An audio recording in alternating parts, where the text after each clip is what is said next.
Reconocer cambios posibles dentro de nuestra zona de desarrollo próximo. Esto en criollo, ¿qué es? En lo que nosotros hacemos. Fíjense la cantidad de cosas, de acciones, métodos, estrategias, recursos, aprendizajes, etcétera, que ustedes han enunciado, de lo que ustedes hacen. Entonces, hay fortalezas enormes y numerosas en lo que nosotros hacemos. Desde ahí es donde empezamos a innovar. Innovamos desde lo que estamos haciendo bien, desde en lo que nos sentimos fuertes y lo que nos da orgullo porque nos da ganas de meterle pilas a eso. Frase muy poco académica, pero quiero traer la emoción. Y lo otro, que se dijo muy al principio, es nos cuesta darnos cuenta y nos cuesta analizarnos y nos cuesta... Y yo creo que eso es un ejercicio que tenemos que hacer.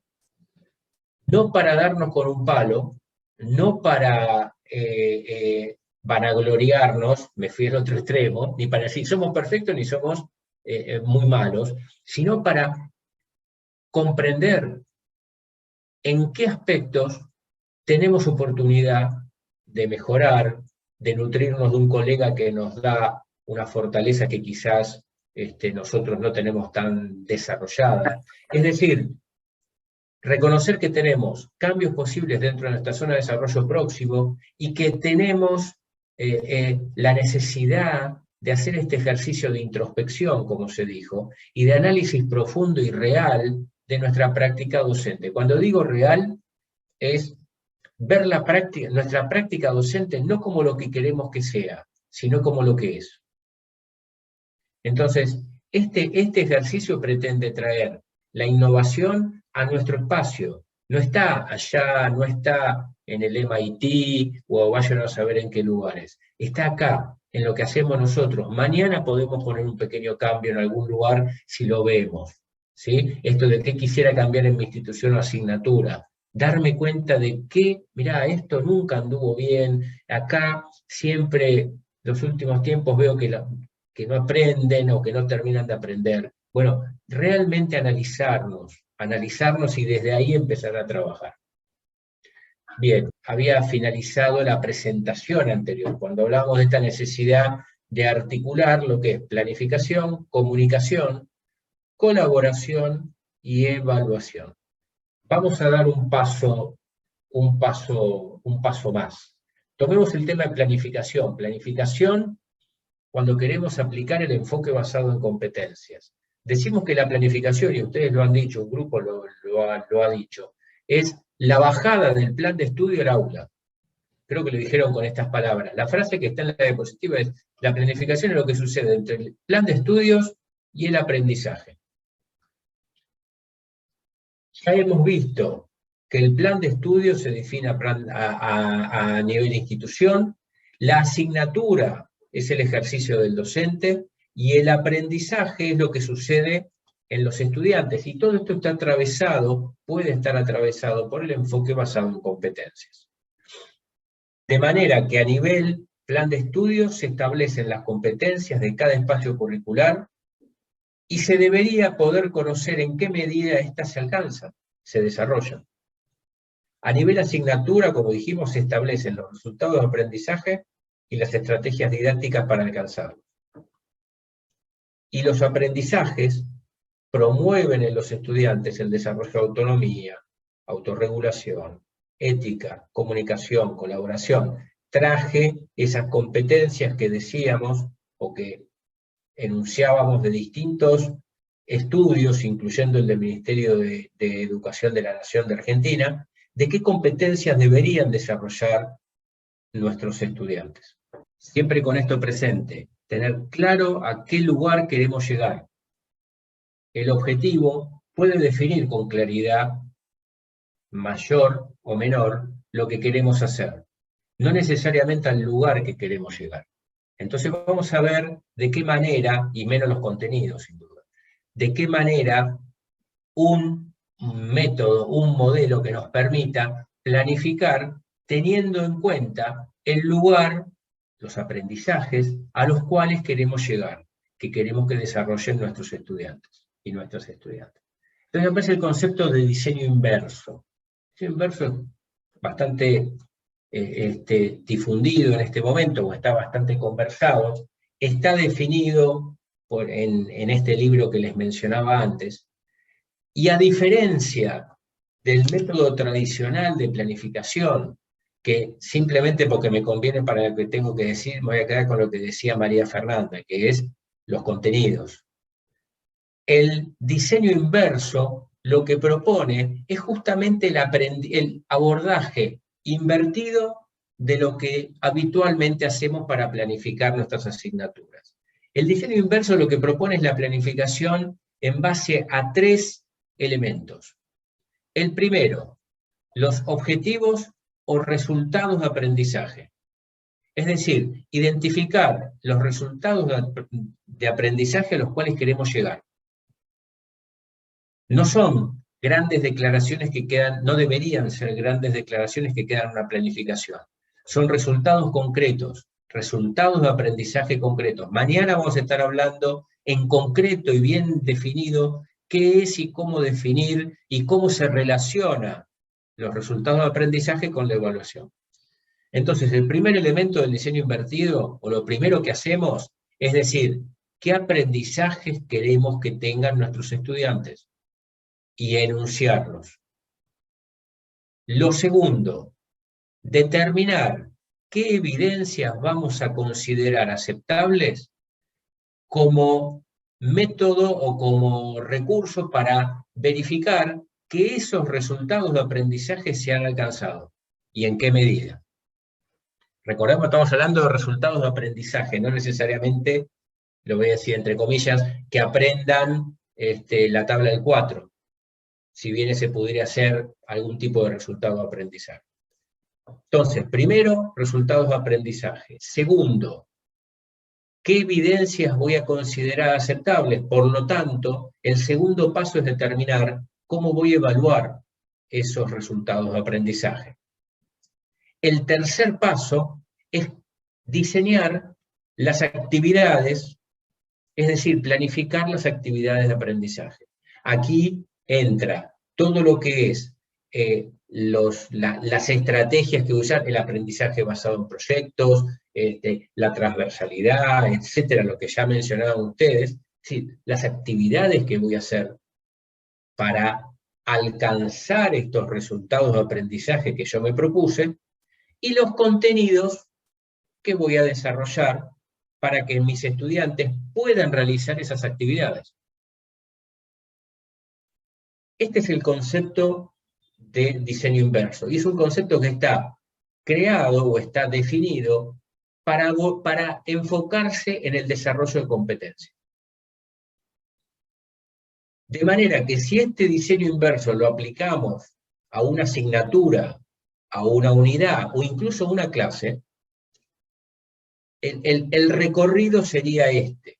Primero, determino qué competencias o resultados de aprendizaje quiero que alcancen mis estudiantes.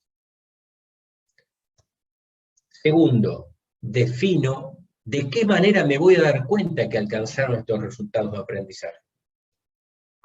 Tercero, diseño las actividades y estrategias. Cuarto, selecciono los contenidos o elaboro el programa. Esto no siempre es factible, pero esto es lo que propone este modelo. Por eso se le dice inverso, porque generalmente lo hacemos mayor o menor medida exactamente al inverso. Este enfoque para planificar nos permite abordar de manera integral esos resultados de aprendizaje. Cuando digo integral no es éxito garantizado, me refiero a desde el método. Defino con precisión los resultados, defino con precisión de qué manera los voy a evaluar, no para saber si un alumno, no solo para saber si un alumno tiene 3, 4, 5 o 10, sino para saber en qué medida van desarrollando esos aprendizajes. Recuerden que estamos hablando de resultados de aprendizaje o competencias que se van desarrollando a lo largo del tiempo. Y luego todas las actividades. Si fuera el caso de una carrera, se definirían las competencias de egreso. ¿Qué competencias de egreso tiene tal carrera? X, Y, Z. En este caso, 3 competencias de egreso, no de ingreso.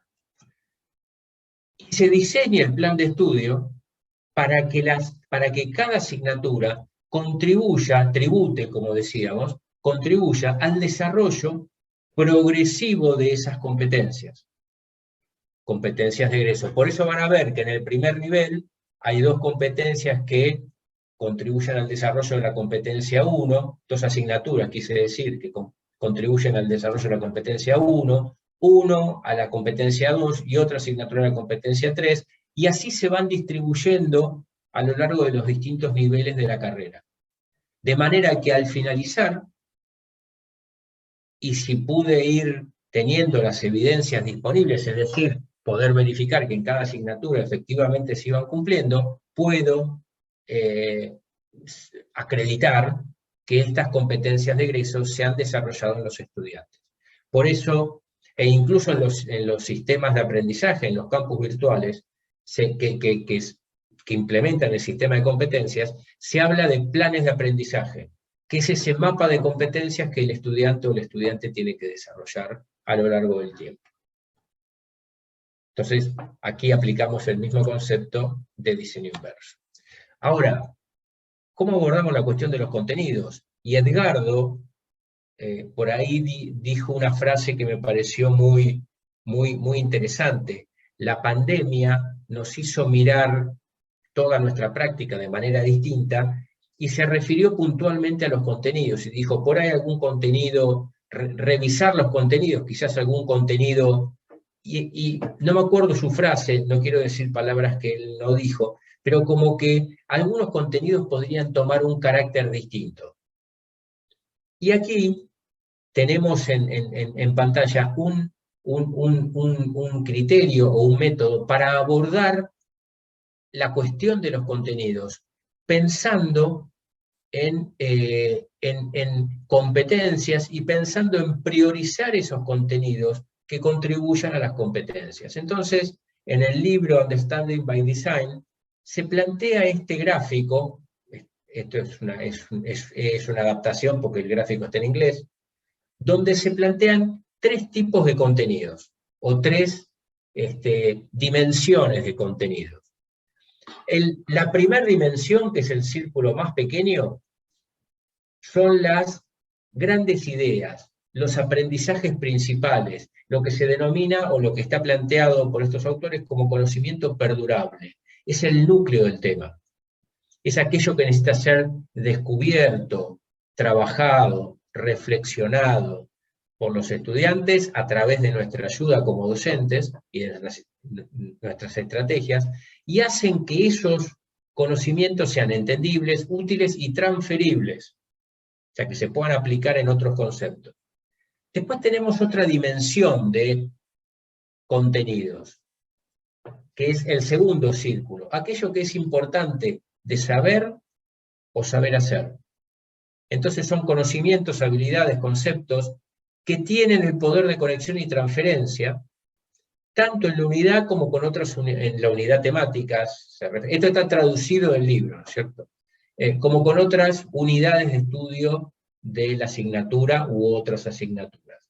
Pero entonces tenemos contenidos núcleo, contenidos que son importantes, pero los núcleos son los fundamentales, y tenemos una tercera dimensión de contenido, aquello que sería valioso que el estudiante estuviera familiarizado con. Entonces, acá retomo la expresión o la frase de Edgardo, donde decía revisar, y yo le pongo esta palabra, jerarquizar, priorizar los contenidos. Y en función de la cantidad de recursos que tenemos hoy, en términos generales lo digo, de poder tener clases presenciales, clases sincrónicas, entornos virtuales de enseñanza de aprendizaje, materiales digitalizados, etc., elegir, priorizar el contenido del círculo de las grandes ideas y el conocimiento perdurable hasta en menor jerarquía, no importancia, jerarquía, aquel conocimiento o aquel contenido con el cual sería útil que el estudiante estuviera familiarizado. Y eso podemos empezar, con esto podemos empezar a trabajar la priorización de contenidos. ¿A qué le damos más tiempo? Porque se lo merece y porque lo tenemos analizado. Esta sería una de las maneras de analizarlo. Y no tratar todo el contenido sin énfasis en ningún aspecto que para nosotros sea digno de ser enfatizado. Entonces, con esta estrategia podemos empezar a priorizar aquello que más nos preocupa, que son los contenidos, y aquello que muchas veces nos condiciona. Programas infinitos de asignaturas donde hay que cubrir 50 unidades y dale, metele, porque no llegás, y la frase es no llego. Siempre estamos con el no llego. Entonces, este abordaje quizás nos permite, si tenemos la posibilidad de empezar a trabajar de alguna manera con los contenidos, no implica decir, dejo de dar X contenidos, pero le pongo el énfasis que en mi opinión, o en opinión del cuerpo docente, o en opinión de la institución, este no tiene que ser un trabajo que necesariamente desarrollemos solos, pero que, voy a decir, en mi opinión, el énfasis que debe tener. Vamos al caso de mi asignatura, de una de las asignaturas que dicto. Como dije, es una asignatura de Ingeniería en Sistemas de Información, se dicta en la Regional Buenos Aires de la Universidad Tecnológica Nacional, y en 2010 nos cansamos de que nuestros alumnos se aburrieran, de que los estudiantes veíamos que nosotros pensamos que hacíamos las cosas bárbaras, pero no aprendían, o sí aprobaban los parciales, y una semana después les preguntamos sus cosas y nos miraban como si les estuviéramos preguntando cosas de las que nunca conversamos. Entonces nos propusimos ir realizando transformaciones que las sostuvimos a lo largo del tiempo, pequeños cambios que los sostuvimos a lo largo del tiempo. Por eso esto de la puerta que se abre y que no se cierra. Esta cátedra es una cátedra tradicional por completo, basada en contenidos, una cátedra común y corriente, digamos. Común y corriente desde el punto de vista del enfoque. La fuimos transformando en una cátedra orientada al enfoque basado en competencias. En pantalla tienen las 4 competencias que desarrolla esta asignatura. Analicemos esto en términos de estrategia, no en términos de temática, porque para muchos de ustedes esta temática va a ser de nula aplicación, pero sí como estrategia. Lo que nos propusimos hacer fue orientarla en enfoque por competencias, y planteamos 4 competencias, y nos propusimos aprendizajes concretos que queríamos que tuvieran nuestros estudiantes. Identificamos 2 grandes problemas. Uno es que los estudiantes no aprendían los aspectos propios de la asignatura desde el punto de vista que nosotros suponíamos que se los transferíamos. Y la otra cuestión que observamos es que nuestros estudiantes tenían estudiantes de 4º año de carrera de ingeniería, muchos trabajando ya, veíamos que tenían serias dificultades, serias carencias de competencias para comunicarse de manera efectiva y para trabajar en equipo. Entonces lo que decidimos fue abordar esta cuestión como un objetivo en sí mismo. Por eso, si ven las competencias, que hay 4, la primera es propia de la cuestión técnica de la asignatura: identificar, formular y resolver los requerimientos de una infraestructura de comunicaciones y redes de datos en una organización. Para algunos será chino básico, lo que acabo de leer, pero es una competencia técnica, es lo que hace al conocimiento y a la habilidad técnica que nuestros estudiantes tengan al finalizar la asignatura. Que esta es una característica del resultado de aprendizaje. Yo planteo lo que quiero que el estudiante logre al finalizar el proceso formativo. Y las otras competencias tienen que ver con actitudes y tienen que ver con competencias sociales, como las definimos antes. Desempeñarse de manera efectiva en trabajos, de manera efectiva en equipos de trabajo, comunicarse con efectividad y aprender en forma continua y autónoma. Esas 4 competencias las desarrollamos a través de en mi opinión, muchos resultados de aprendizaje. Son 8, son muchos. Para mí son muchos. Los que tenemos en pantalla, que no los voy a leer, son los 4 resultados de aprendizaje relacionados con la primera competencia, la técnica. Entonces acá se definen qué queremos que logren o que sepan hacer nuestros estudiantes al finalizar la asignatura respecto a los aspectos técnicos. Entonces, leo solamente uno, el último. Establecer los requerimientos para la contratación de una solución basada en sistemas de comunicaciones y redes de datos. Nuestros estudiantes tienen que poder establecer requerimientos para una hipotética contratación de una solución de redes de datos y de comunicaciones. Pero después tenemos resultados de aprendizaje respecto a las otras competencias. Y acá por ahí se sienten más integrados aquellos que no tienen asignaturas técnicas.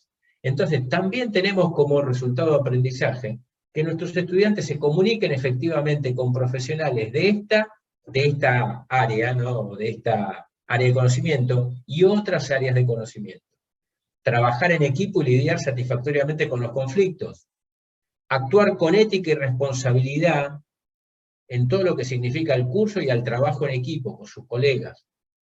Y aprender de forma continua y autónoma. Estos 8 son los resultados de aprendizaje de la asignatura anual.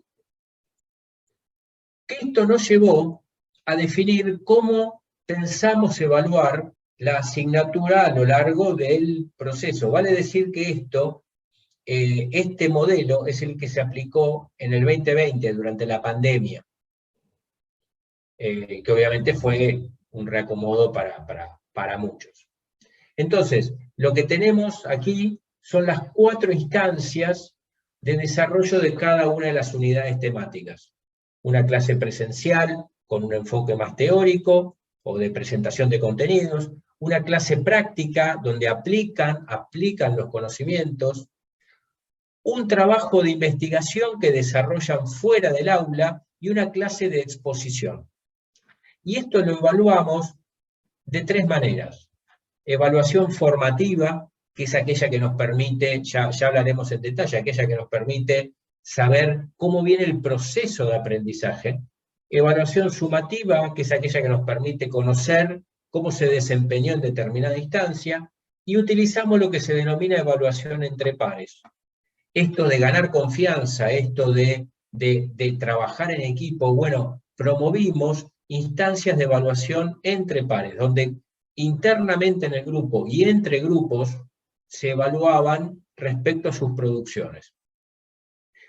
Instrumentos de evaluación muchos, ya los vamos a definir más adelante, pero usábamos estrategias de juego con diversas aplicaciones, utilizábamos el campus virtual institucional como espacio de evaluación y espacio de entrega de actividades, y utilizamos instrumentos rúbrica para evaluar todo lo que tiene que ver con el proceso formativo. No estoy entrando en detalle, quiero que vean el proceso que hicimos aplicando diseño inverso. O qué recursos utilizamos en cada una de las instancias. En la clase de contenidos, que era una videoconferencia, utilizábamos estas herramientas y simultáneamente usábamos varias herramientas más, así en cada uno de los elementos, pero quiero llegar a esta diapositiva. ¿Qué estrategias didácticas utilizamos para favorecer que los estudiantes desarrollaran esos resultados de aprendizaje que nosotros nos propusimos que desarrollen? Utilizamos aprendizaje invertido, que lo vamos a estar definiendo en esta asignatura. Utilizamos áreas o espacios de exposición docente, que es la transferencia de conocimiento, los necesarios para realizar actividades o para que comprendieran y pudieran desarrollar los resultados de aprendizaje. Prácticas y casos de estudio en la clase práctica. Trabajos de investigación grupal. Se organizaban en grupo, desarrollaban trabajos de investigación, por lo tanto desarrollaban trabajo en grupo, y exposición oral. Debían presentar un informe escrito y una exposición oral que realizaban frente a todo el aula de cada uno de los trabajos de investigación, para que desarrollaran esta posibilidad de comunicarse de manera efectiva, tanto oral como escrita. Este caso lo vamos a ir comentando y ampliando en distintas instancias de la asignatura. Hoy les quería presentar cómo reconvertimos o qué decisiones tomamos al momento de reconvertir la asignatura aplicando el diseño inverso.